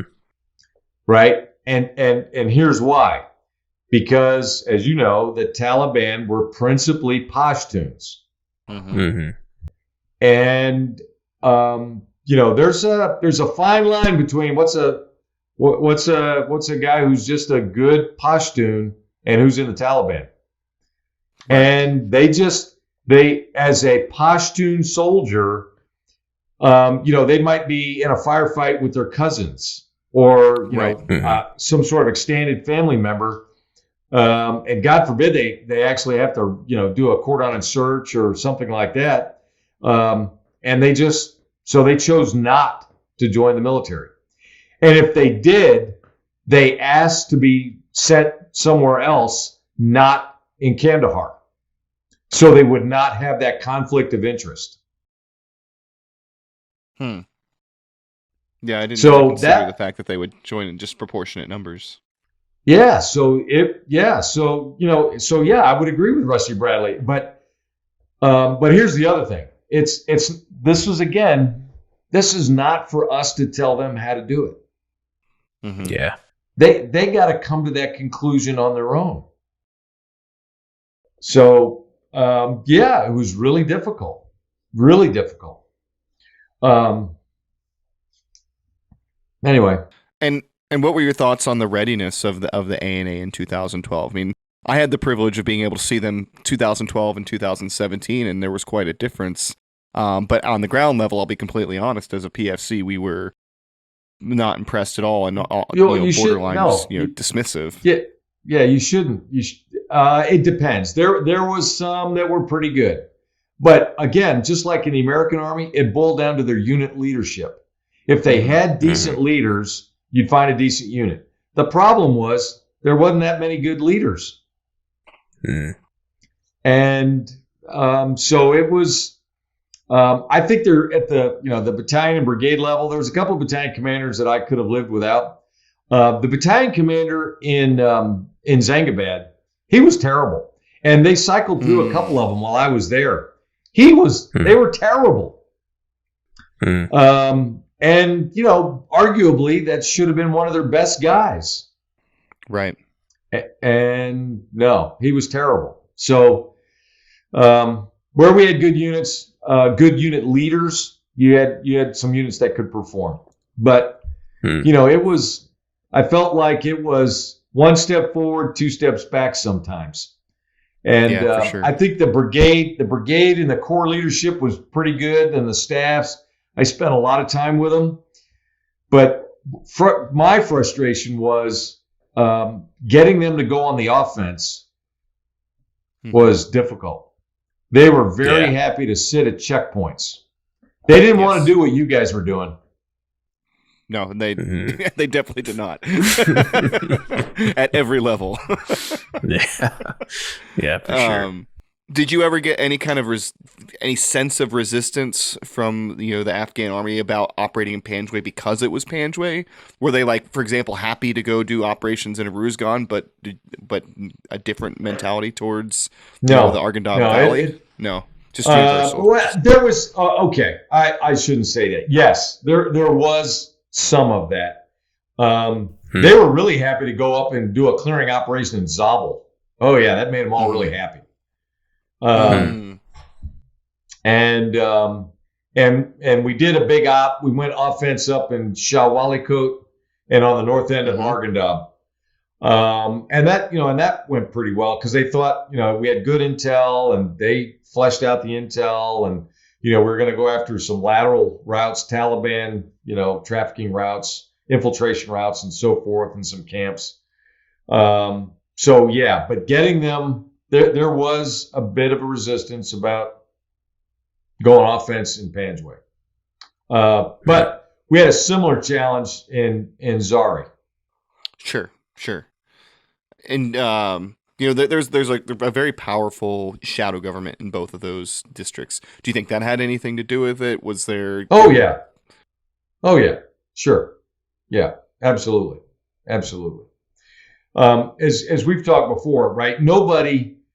I hate to say it, and it's just how I felt. I don't think there was anybody or hardly any Afghan who was 100% pure, right, for the government and trying to do what's right. I think we had a lot of people who were in the 80 to 90 percentile, but just to survive, there was some graft going on, and maybe some stuff that certainly wouldn't have been acceptable in our army, but. For them, it was kind of their way of life. So I think there was some of that going on. Did you have any interaction with the shadow governors or anything like that? Well, the shadow governors that you're talking about, the Taliban shadow governors, no. But influencers who could directly talk to the shadow governors, yes. Okay. So there's a middleman between us and them. 1 degree of separation. 1 degree of separation, and we could talk to them. No, because those guys knew we were hunting them. Yeah. And how were those kind of discussions? Like, did you ever feel like you were making progress in kind of talking those guys down, or was it kind of like with the ANA, one step forward, two step back? I think, well, it depended, right? And I'll be honest with you, as sad as it seems, it almost always boiled down to money. This was, it was about the money. Mm-hmm. And it was about graft and control. And, you know, they had plenty, by the way, they were very frustrated with the provincial governor and the central government. And I was frustrated with the central government and the provincial government as well. It was convoluted, not well done, no transparency. You know, how they spent the money that was coming from the central government. You know, I don't know how many billions of dollars we spent in Afghanistan, but, you know, you talk about trickle down economics. It was very difficult to get that money where it needed to go down at the district level, where it could make a difference. You know, everybody wanted CERP because they knew, the Americans, that we were not going to be bribed. We were not going to, you know, do a bunch of payoffs and everything else, and we were going to get it done. So they just wanted us to do it with CERP. And that's not sustainable, right? We need you to do it with your form of government, and you guys, and that, you know, by 2012, that we were starting in 12 and 13, we were starting to move towards, no, you guys are going to do it. We'll coach you. We'll help you. We've got a provincial reconstruction team that's embedded at the provincial level to help you, but we're not doing it with CERP. And getting them to do it was really difficult, challenging. I mean, that's one thing that's always stood out to me about Afghanistan is the idea of a central government just isn't really compatible with their history and their way of life, and they're pretty distrustful of it, and you know, with good reason. It was they weren't exactly the most efficient organization, but did you see any kind of signs of success that, you know, kind of gave you hope that maybe they could figure it out down the road? I think that it was going to take a long time. And, you know, just every time you get the right people in position, they were starting to make some momentum and so forth. You know, somebody get assassinated, somebody get killed, somebody's family would get threatened, and you'd have to start over. And and I knew, you know, that the driver of stability for Kandahar province, as you guys know, was the provincial chief of police, right, General Razik. And you know, there were some days I wish I could just have made him the provincial governor, right? But you know, that you and a lot of people, I think, that would have never happened. Right? But he would have been able to get some stuff done. Did you guys know that he was functionally illiterate? No, I had no idea. Yeah, so we started so in 2012 we started teaching him how to read and write. Wow. with one of our interpreters. No, because he was fairly bilingual, wasn't he? He spoke okay English. Or did he speak any English at all? No, not really. No, he knew a few words, but he couldn't. Okay. He could not read and write in Pashto. Crazy. And he was so influential too. Like he was so embarrassed by it. But I got to meet one of his sons at one of our meetings, and but his counterpart, he had an advisor, right? The advisor of the PCAP. He's the one that actually broached it with Razik, and Razik agreed. So we did it. That's awesome. Wow, that's incredible. But he was a driver of stability. Not, you know, we used to talk about drivers of instability, and he was a driver of stability. And I know he wasn't, you know, lily white clean, and you know, he had some blood on his hands, and you know, he's probably had some money issues and so forth. But that guy drove security and stability in Kandahar. So our frustration was really at the provincial level. The provincial governor was a Canadian Afghan with dual citizenship who spoke perfect English. Really? By the way. Yeah, he was a college professor. Oh man, Governor Wisa. And how long did he last? He was just. Oh, he was there a good long while. He was probably the governor for 7 years, but he was completely ineffective and terrible. Huh. Yeah, it was. He getting him out of the provincial governor's compound to go visit districts. There was probably 4 or 5 times where I had it set up and he was a no-show. On one time he did show, and I used every ounce of embarrassment to embarrass him that he had to go. And it was up in Shawwalikot, and I don't remember the exact occasion, but he did not like those guys. And the district chief of police up there was also a driver of stability, who was very effective. Now he had a couple of distasteful personal habits. We got you. And he couldn't, and the governor couldn't get past it.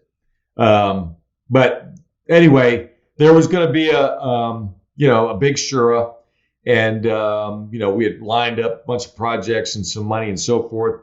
So we set it up, and I said, hey, there's no excuse. I'll fly you up there myself. I'll come pick you up at Camp Nathan Smith.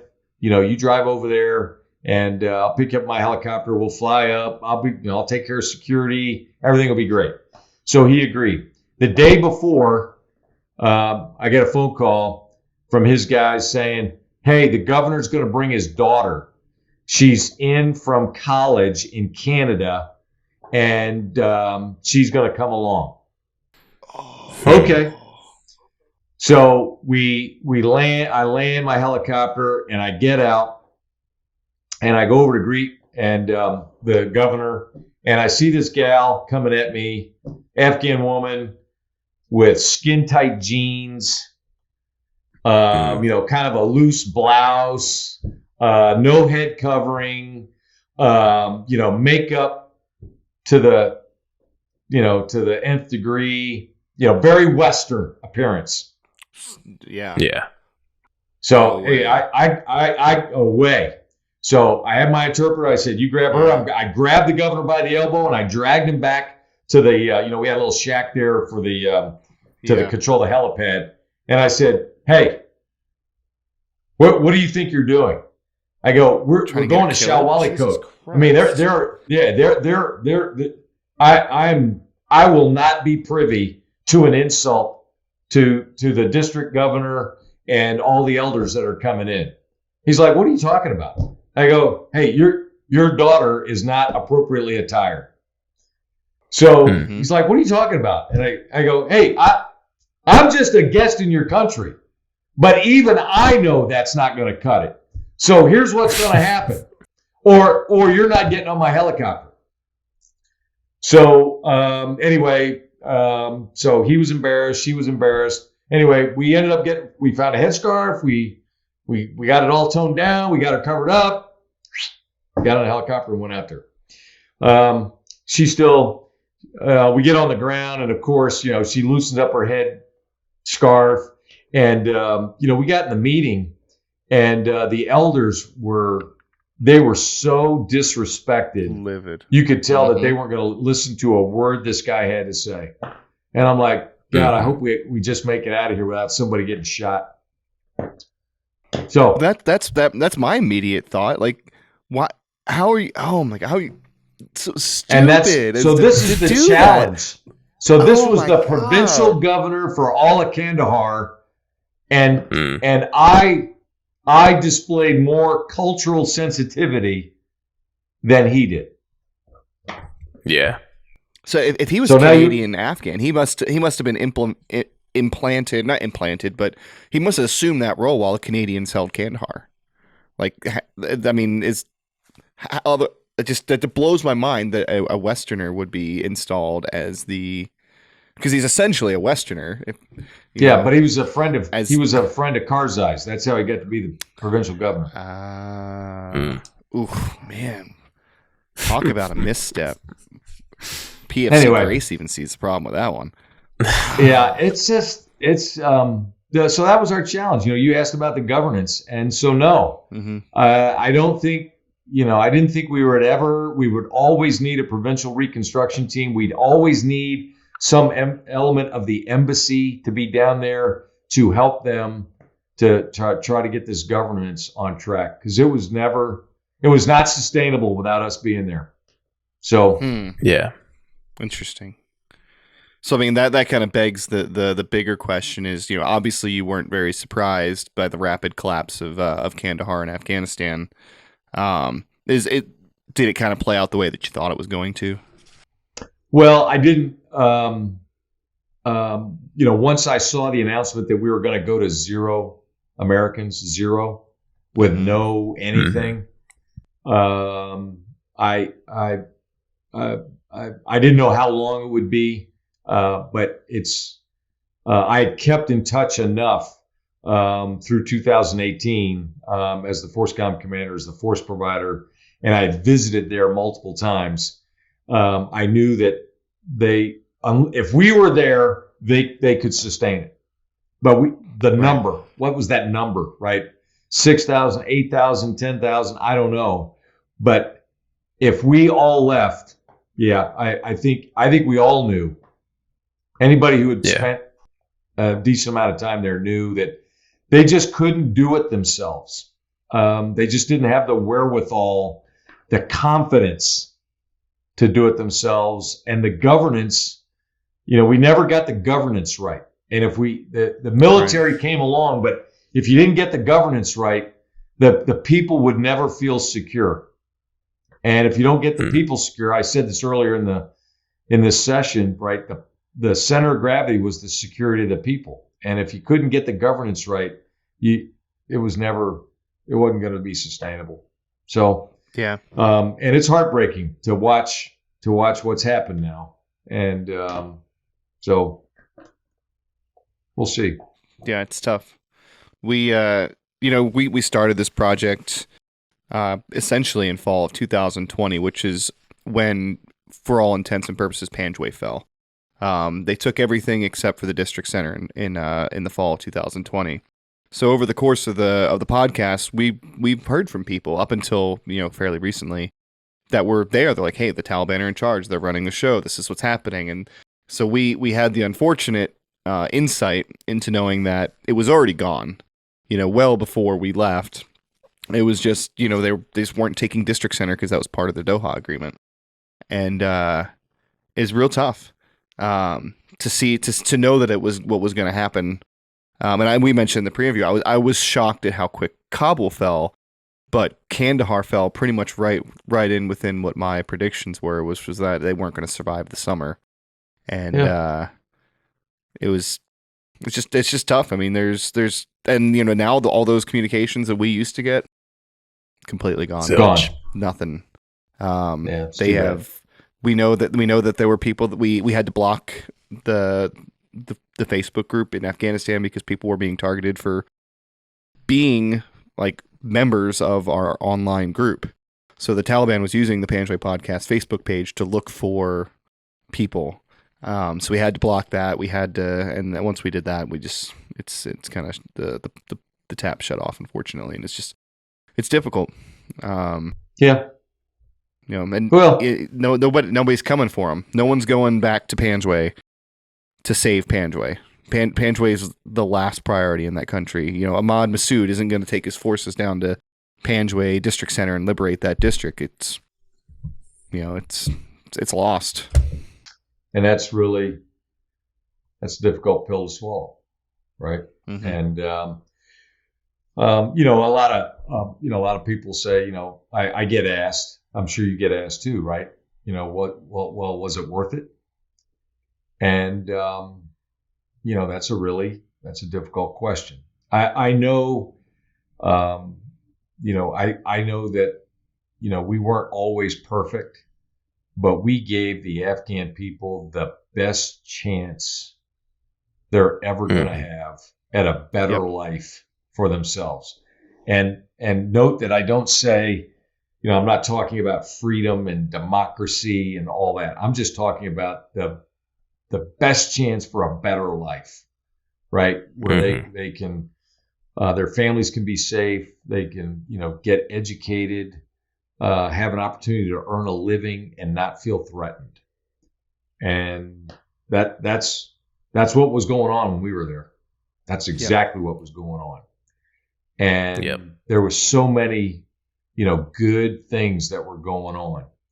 And now, none of that's going on. But the seed is there. And I think that's kind of what gets me is, for 15, 20 years, an entire generation of young Afghans grew up knowing what some of these things can feel like or what they look like. And now that it's been rapidly taken away, I think that's the seed of a better Afghanistan in the future. It's going to require a lot of bloodshed, but I think it's there.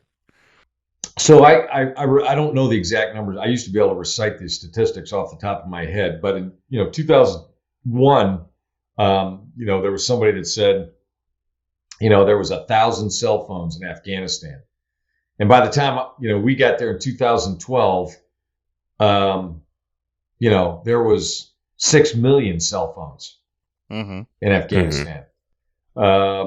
You saw it yourself in Panjway. You'd see some old crusty guy barefoot, walking through the grape field, in native attire, just as grizzled as can be, probably in his, 50s or 60s, could not read, could not write, but he could operate a cell phone to be able to, get news, call his friends or whatever. That is amazing, right? We have Afghans. They know because they tell stories, right? And the stories are carried from village to village to village by word of mouth. So just bringing in cell towers allowed them to connect that tribal lore, and that tribal connection now was much faster while we were there. Yes. Sometimes it wasn't always helpful, but it brought them, in. We talked about in the pre-session. People don't understand it. There's a good chunk of Afghanistan is still in the 17th or 18th century. Yeah. But definitely. Cell phones and access to the internet actually did change a lot. And of course, we don't know now what is available now. What's available in Kandahar? What's available in Panjway? I don't know. But it was stunning to me because I went back in 2017 as a pilot. And, in 2012, when it was dark, there was no light. There was nothing. Panjway at, 10 p.m. was just black as sin. When I went back, there is a solar panel in the backyard of every single compound, in Kandahar. Like, you just can't miss them. They're everywhere, and everybody has lights now. So flying from Kandahar to Tarin Kowt, you're seeing, like, these compounds lit up in the middle of the mountains, and I don't know what NGO did it, but somebody went and they just donated like billions of dollars in solar panels to these people. And that, you're right. They all got a cell phone, and now they all have access to the internet. They have smartphones. It's a radical difference in 5 years that I saw in terms of the technology level in Panjway and Kandahar in general. Yeah, we did a bunch of those right as I was leaving in 2013. A bunch of solar panel projects. Oh, really? Okay. I'm sure they did get carried on. Yeah. Oh, yeah, it was huge. So, it's but it's hard, right? We were talking, just not just those that were killed in action, but particularly down in RC South and in Panjway, the high number of amputees, single and doubles, and a couple of triples. Those lives were changed forever, and it's you can't. So it's difficult, and I do recognize it's difficult to have lost a friend and and so forth, or have somebody whose life's been changed forever. And now the fruits of that sacrifice is an Afghanistan that's back under the control of the Taliban. That's a bitter, bitter pill to swallow. It's hard to watch. It's gut wrenching. It is. I know we've spent a good bit of time of kind of tackling this on behalf of the community, because we recognize the same thing and how difficult that is for guys. And what we kind of landed on was kind of two parts. One was what we already mentioned, was that, you know, there's a future for Afghanistan if they choose to seize it, because now they know what that kind of life can be like. But then on the personal level, just for us, you know, my service in Panjway has been an overly positive experience for me, despite, you know, the injuries and the guys that we lost. It formed me into the person that I am today. And when I look at it, you know, I went and I did my job. I did it honorably. I did what I was supposed to do, you know, and, you know, it wasn't my job to be, you know, RC South Commander Abe Abrams. It was to be PFC Curtis Grace and to walk down that path and don't get shot. So, you know, as far as the discussion on whether it was a waste or whether it was worth it, for me, it was absolutely worth it. It was a foundational experience in my life. And I hope guys look at it more like that, in terms of how it's been good for their personal development, as opposed to, and kind of realistically place the role in the picture. Like, you know, you weren't there to win the war. You were a very small piece of the machine that was there to win the war. And it's not your job that it was lost, you know. But that's kind of where we landed on that. I think that's a really good perspective, and you know, you're right. And you know, one thing that I don't know if you guys used to say it at your level, but I know I said it at my level, and a lot of people share the sentiment. We can't want it more than the Afghans. They have to want it more than us. Yes. And there was many a day where I felt like we wanted it more than they did. That we were willing. Absolutely. But again, their perspective. They live there, right? We went home after a year or 15 months. They had to live there, and they had been at the grind. And I did take that under consideration, right? That they had been at war already. By the time I got there, they'd been at war again, you know, for 10 years. So, you know, it's I'm coming in there for a year and then, you know, going back out, and I might be back a year later. They're at it nonstop. And so it's difficult, right? That stamina, right? But I just, you know, I felt like there were days when we wanted it more than them, and that was not going to work.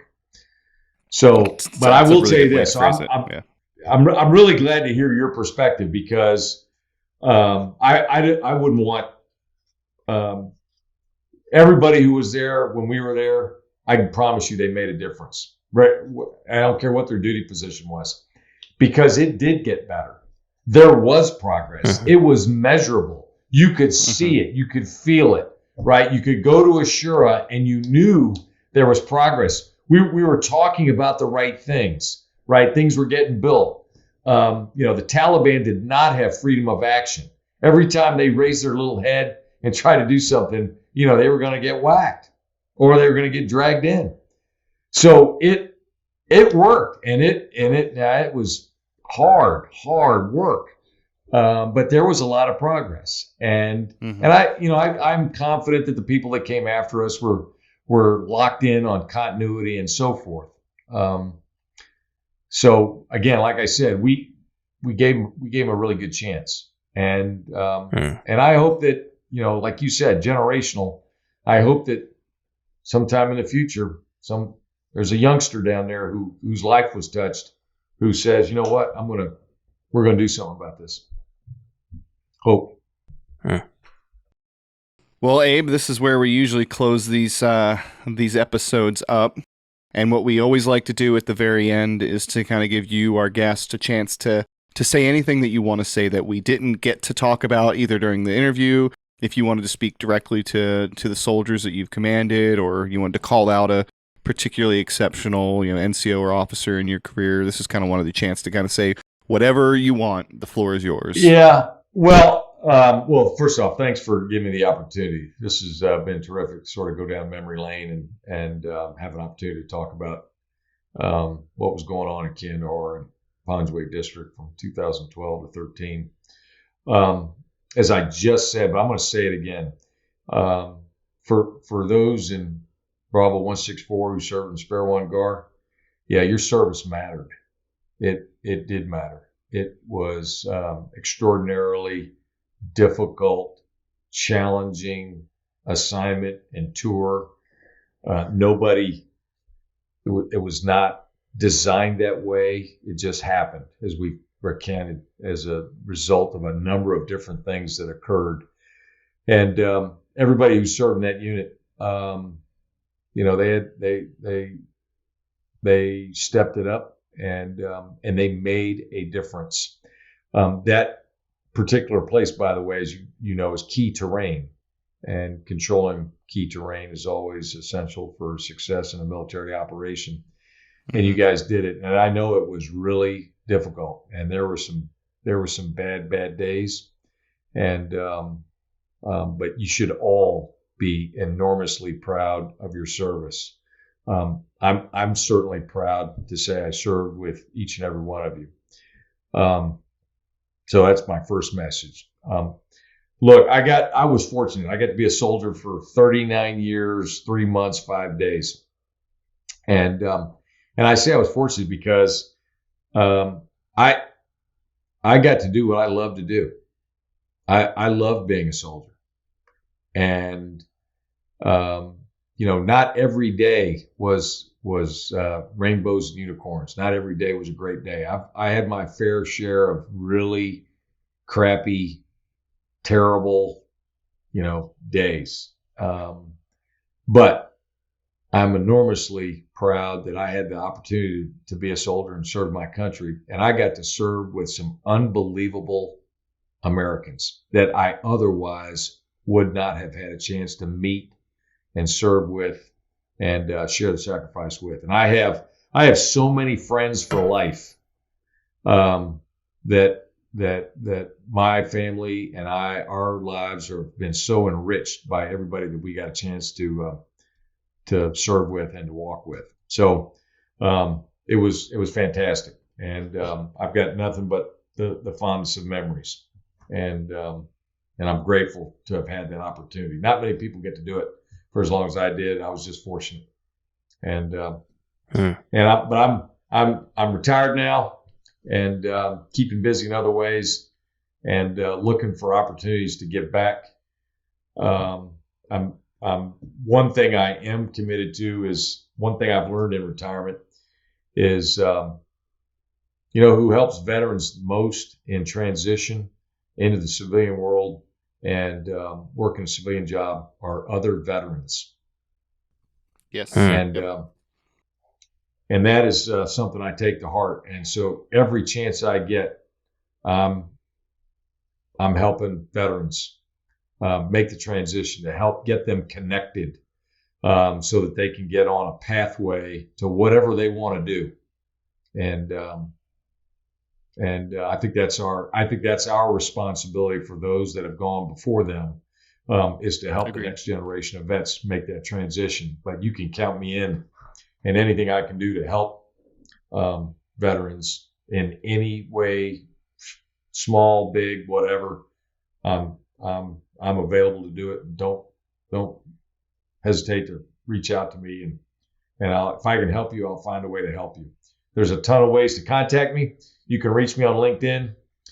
You can contact me on Twitter. That's how we found it. At Dogface Soldier. What else would I be? I wouldn't give a bean to be a fancy pants Marine. I'd rather be a dog-faced soldier like I am. Fellas, thanks very much. This has been terrific. Absolutely. Yeah. And thank you, Abe, Sir General Abrams, for your time and for just for your time. Thank you for listening to another episode of Season 3 of the Panjwai Podcast. We appreciate you sticking with us all the way to the end of the episode. But just one more thing before you go, please hit the like and subscribe button and make sure that you are following us on our social media.